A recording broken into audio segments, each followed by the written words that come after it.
Mountakha bi ak tàndarma yam ko joxe ak dakkal grève bi ñu ciy wax. bon ndogal la sëñ bi joxe ndigal la joxe pardon et ndigal woye comme on dit. Man je vais aller au-delà de juste geste bi.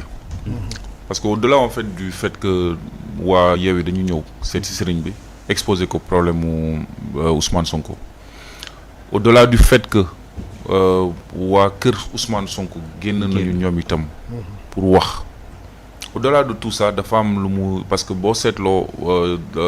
soxna Ousmane Sonko yi dañoo interpeller directement la première dame. Donc loolu yëpp dafa am foo xamante ne foofu lañ yóbbu débat bi foofu lañ ko teg léegi. fi ñu ko teg mooy maanaam bu fekkente ne Macky Sall li muy def am na tuuti yërmande jullit on fait appel à son sens de père de la nation parce que boo nekkee président tu es le père de la nation. ak nu mu mënti demee kon yow yaay père de la nation donc yow yaa war a di jëlale ak di jéggale. je pense que c'est ça yërmande je pense que c'est surtout ça le message fort bi nga xamante ne moom moo fi nekk. au-delà de la politique au-delà de loolu yëpp mais il y a quelque chose d'humain humanisme boobu la ñu woote. humanisme boobu loolu la sëriñ bi def comme message. sëriñ bi wax na si li ma jot a lire et sur ça aussi je vais revenir sur benn affaire bu ndaw. sortie bi maanaam visite bi waa Yewwi visité ji sëñ bi comment ça a été relayé dans la presse. Il y a deux versions. et loolu daf ma xaw a jaxase. Il y a une version qui dit que sëñ bi il les a reçus en public et cetera bëggul woon mu huis clos et cetera mooy maanaam il leur a dit man mënuma si daal. et il y a une autre version boo xamante ne waa Yewwi ñoom dañu ne oui dafa am sëñ bi lu mu joxe comme digal et cetera. et ça revient aussi à nous dire que ñun ñi nga xamante ne dañuy déglu di seetaan je pense que professeur waxoon na ko sànq parfois doo xam fan ngay tibbee information lan moo si manipulation ak lan nga xamante ne moom mooy les faits est-ce que sëriñ bi effectivement bi ñu ko demee seeti dafa ne carrément moom mënul wax ak président parce que président lu ko neex moom mooy diriger réew mi lu ko neex la koy diriger wala est-ce que sëriñ bi dafa ne moom am na moyen waxtaan ak sëriñ bi parce que selon ni waa Yewwi di waxee ak selon ni waa nguur gi di communiquer il y a une différence ça c'est la première des choses mais li nga xamante ne mooy perception bi ñun Sénégalais ni ñu koy gisee mooy simplement c'est un grand geste un geste pour dire à Ousmane Sonko bu sëñ bi joxee tamit bu fekkente ne da nga bëgg mu am dialogue la moindre des choses la première des choses mooy nga bàyyi li nga jàppoon nga bàyyi boo bàyyee bu boobaa dina mun a yomb pour côté bële tamit ñoom itam ñu bàyyi donc pour man c'est surtout apaisement geste boobu apaisement lay woote et comme ni ko docteur waxee je pense pas que ni dinañ ko bàyyi ci mu nekk ci état bu critique peut-être waa këram mënuñu ko gis effectivement peut-être dafa soxla repos parce que peut-être dafa am ay garab yu ñu koy administrer donc n'importe qui peut-être wala en tout cas dafa am benn temps de repos bu ñu demee ba naan dañ ko bëgg a delluwaat Sébikotane c'est parce que peut-être am nañ lu ñu jot a def ci yaram bi qui va lui permettre de retrouver la forme léegi nag la suite moom mooy qu'est-ce qui va se passer xam nga ci diggante bi am na beneen affaire bu xew man ci li ma jot a lire ci ay commentaires ci yenn observation yi moom mooy l'histoire l'affaire Pape Alé Pape Alé Niang dafa génn parce que dafa amoon il était dans un état critique ñu génne ko ñu ko génnee à peine 2-3 jours c'est lui qui est allé refaire l'interview des femmes de Sonko il y a des gens qui se sont posé des questions ne mais kii kañ la wér bay dem di def ay interview et le danger que ça représente ça veut dire que dafa simuler wala en tout cas dafa fexe ba ñu génne ko mu continuer ci activité donc am na ñeneen ñu nekk ces situations yu critiques tamit est-ce que ñoom itam bu ñu demee ba toll fi Pape Alé toll pour ñu war leen génne est-ce que dinañ leen génne est-ce qu'ils vont pas se dire que ñii dañuy def comme Pape Alé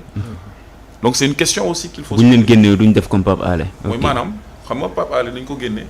2 jours ou 3 jours après. mu jàkkaarloog ñoom mu jàkkaarloog ñële ba pare même di bind comme quoi moom il est prêt à aller jusqu'au bout et jusqu'au boutisme boobu c'est dangereux. mooy maanaam pare naa pour joxe sama bakkan pour le Sénégal pare naa pour joxe sama bakkan ne serait-ce que pour ne pas arrêter la lutte. Et donc je pense que c'est un précédent dangereux dans la mesure où Pape Alé on xam nañu gis nañu c'est pas la première fois qu'il fait une grève de la faim.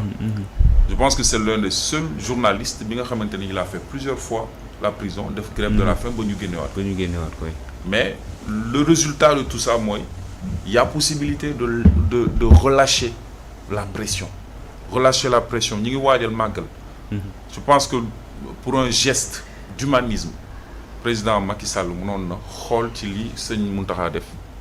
qui se disent ok on va essayer de relâcher la pression. On a des prisonniers yoo xamante ni wax dëgg yàlla li ñu def par rapport à temps bi ñu def ci prison bi est-ce que amul ñu def plus de 6 mois. boo defee plus de 6 mois il y a normalement moyen que ñu xool ndax sa yenn dossier war nañ ko mën a évacuer yenn ñu libérer leen ñu war a takkal ay bracelet électronique ñu takkal leen ay bracelet électronique mais bu ñu ko deful bu ñu demee ba toll foo xamante ne ñi ñu jàpp dañuy dem ba sës nit ku sës c'est dangereux nit koo xamante ne c'est comme un kamikaze il est prêt à se suicider pour mun a atteindre ses objectifs te loolu noonu bu ñu demee ba toll foofu je pense que dina bëri ay dina doy waar musiba lay doon te ñaanuñu yàlla toll fa. exactement soxna Mamy intervention Serigne Mountakha grève de la faim beeg dakkal bi ñu ciy tudd. waaw dañu koy ñaanal yàlla bàyyi ko fi déjà guddal fanam sëñ Mountakha. C'est un guide religieux très rassurant. Déjà même bu dul sax ci kàddu gi ak leneen lu ci topp sëñ Mountakha boo ko gisee kanam gi leer gi reetaan gi ngay njëkk a gis. te ñun Sénégal dañu am culture Moustapha mooy ne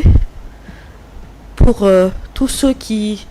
veulent orienter le débat di wax ni par exemple que ni xale yi wala ñenn ñi ci askan wi joxatuñu cër sunu kilifa diine idée boobu préconçue laa bëgg déjà ñu dindi ko ci xel yi xam ne fii Sénégal mënuñu nekk am dëkk boo xam ne dañuy ñàkk jox cër sunu ay kilifa diine. sëñ Mountakha def na rôle bu Serigne Abdoul Aziz Sy Dabakh Malick daan def ci ay jamono ba muy fekkee ci mën a dox ak wax ci lépp loo xamante ne dafay jëm ci tànkub jàmm mën a am taxawaayu pàpp mën a am taxawaayu kilifa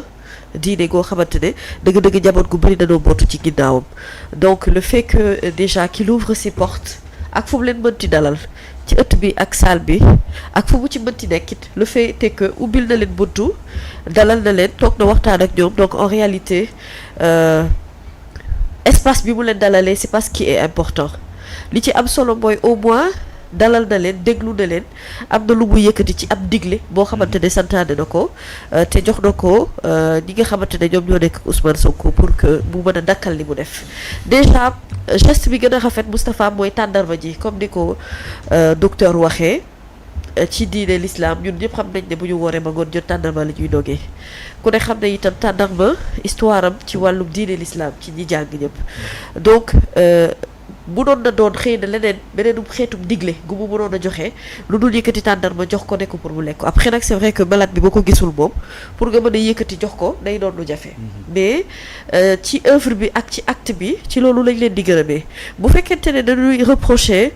souvent ñenn ñi sunu ay chefs religieux ne ci yenn questions yi duñ leen dégg ñu prononcé wu comme ni ñu ko daan defee avant et moi dama bokk ci nit ñi nga xam ne dama yaakaar ne ba tey ne bu suñoo noppi ci mbir yi xëy na peut-être seen kàddu